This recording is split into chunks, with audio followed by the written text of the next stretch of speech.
it's day 5 of these 7 days of cars, and we're into our lower body now for my favorite joint to train, the hip joint. This is probably the most butchered exercise on the internet these days. Any variation of hip cars, you can look all through Instagram, you'll see it non-stop, and it doesn't look like the intent's there. I think the important part of the hip car is the rotational aspect, which is the purpose of doing cars, and a lot of times people who don't understand the system aren't getting that benefit out of it. So how do we do a hip car as part of our daily routine? Again, we're going to be standing.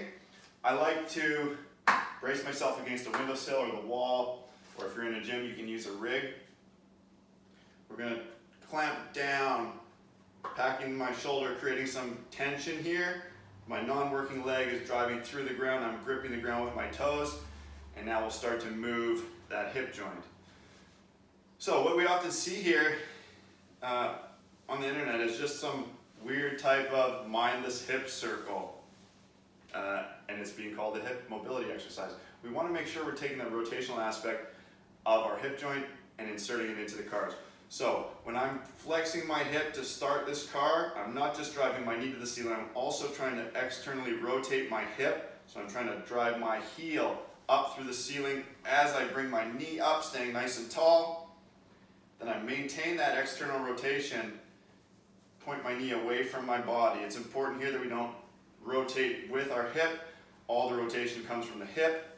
Once we can't any further, my hip's going to go from external rotation into internal rotation, keeping my hip abducted, and then I'm internally rotating as much as I can as I extend my hip through the back.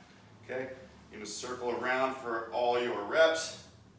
I like irradiating tension through my free hand here, just so I can ensure that none of my other joints are moving. We want to make sure we get both directions here in the hip car, so I'll start by kicking back, extending my hip, reaching with my heel, and I'm internally rotating as I come up with that knee into flexion and external rotation. Compensations that you want to look out for in a standing hip car.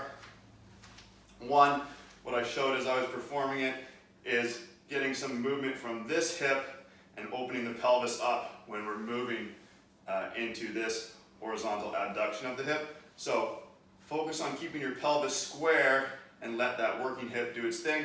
Another thing we'll see is when we're getting into hip extension, people will try to make a bigger circle by letting that torso come forward so their heel can be high.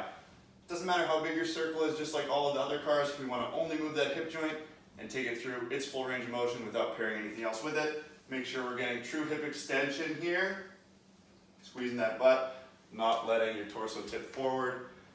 Keep your hips healthy, your low back will thank you.